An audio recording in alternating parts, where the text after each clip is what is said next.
Hey, what's up everybody? Do you like to trade breakouts? All these new traders like to trade breakouts. Like the market is approaching this resistance line and it's hitting it and coming back and hitting it again and coming back. And we've been patient, moving average is, going with our direction. And then finally it breaks out and we go long and then boom, we get smacked out really quickly and it hits our stop loss. What's going on there? Let me tell you about it in this video. Hey, what's up guys? Welcome back to the channel. DD Trader over here.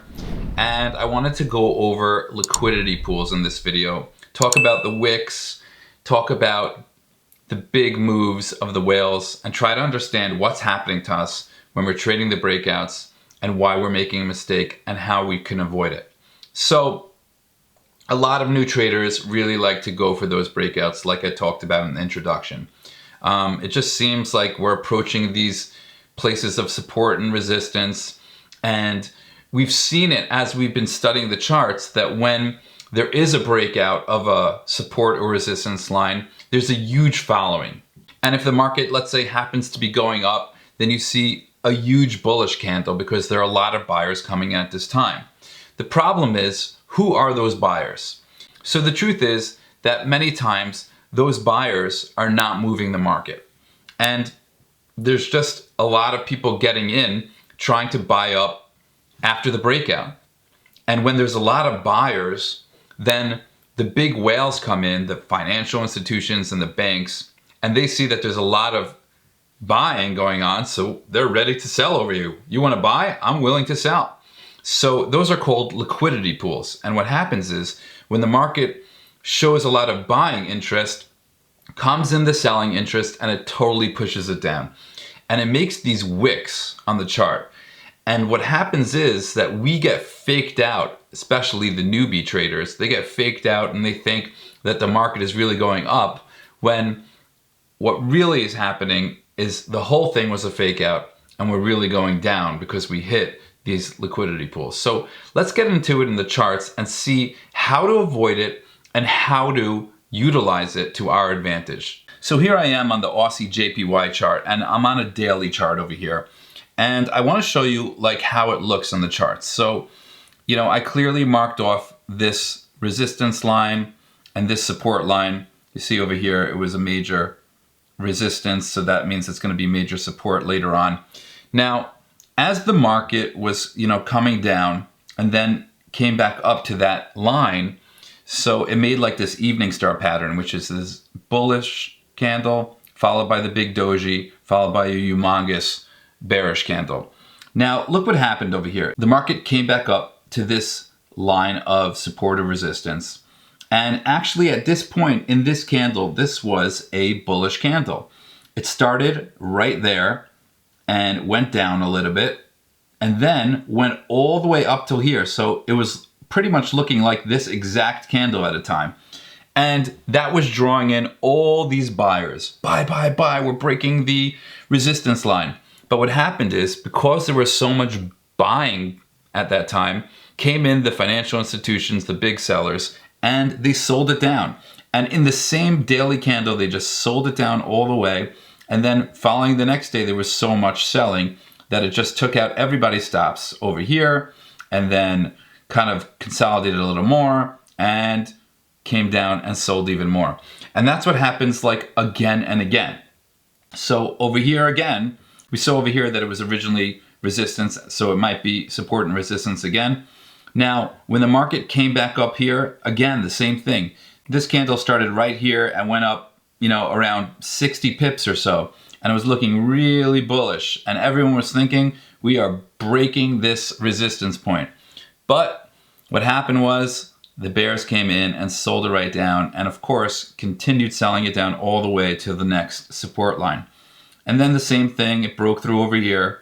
But over here, we had a big bullish candle and then followed by the bearish candle and all the way down. And a lot of times it comes up with these wicks, like over here. This was a big bullish candle, was just pushing, pushing, pushing, even past the resistance point. And just notice that this point, also over here, it's a zone. and it's around the 84.0000. And this one's around 82.0000. Like you could just, move it up a little, and there it's exactly at 82, It's a zone, it's not exactly, but it's around that 82 and it's around the 84. The 83 doesn't show as much support or resistance, but you see over here, there is definitely buyers and sellers at that point as well. But on this chart, we're seeing that it's ranging between kind of like the 82 and the 84. So when it gets to these points, the buyers are looking to buy it up and the sellers are looking to sell it down, and we get stuck. And this happens not only on the daily chart, this happens on all the charts. This happens on the 1 hour chart as well, on the 15-minute chart as well. But obviously with the daily chart, it's even more drastic. So what we want to do is we want to wait. I know we don't like to wait as traders. We just want to get in and trade those breakouts. But really that's the mistake that all the banks are waiting for retail traders to make, and all the, not even just retail traders, but just stupid traders that are even trading for some other banks, the amateur traders. And they're just waiting for them to trade these breakouts, and get into these liquidity pools. Look, there's no buying and selling over here. Once it gets here, it's gonna shoot right down. So we wanna wait till after that, till after this point, and then see that it's gonna go down. And even if you would get in kind of like over here, and you would cover on top, and that's a 66 pip stop loss, and you would go to the next support, that's a 2.26 risk to reward ratio. You're going for 150 pips. Or the same thing would be true on a smaller chart as well. You would just cover, depends when you get in, obviously. But you don't want to trade the breakouts. You want to either wait for the rejection at the support of the resistance and then trade the opposite way. In other words, you're waiting for it to get rejected at this resistance and then trade down. Or if it's going to be a breakout, you want it to be an absolute breakout. You want to see it totally break out, then come back, test it, show the support that originally was resistance, and go back up, and that's when you want to get in. So you want it to be 100%, well, nothing's 100%, but you want to be as certain as you possibly could be to make your move. Most of the time, these support and resistance lines really do hold, especially the big ones. And therefore, you're going to assume a failure, and you're going to wait for the failure. You're not going to trade the breakout.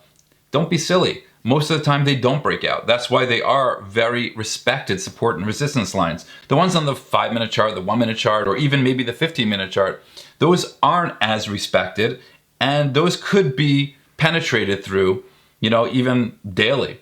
But the bigger ones on the daily and the 4-hour, a lot of times those are respected, and you're going to want the rejection, and therefore don't try to trade those breakthroughs. You need to be seriously good at trading to trade a breakthrough properly.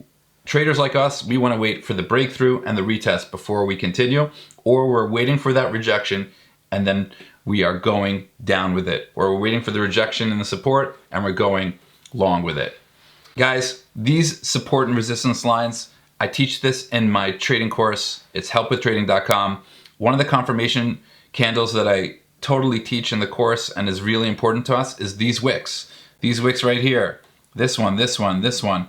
Look at the charts, you'll see that a lot of times the market is moving with the wicks. Those are the liquidity pools. Those are where the big whales are coming in and moving the market in the opposite direction. So you gotta stay cognizant of those.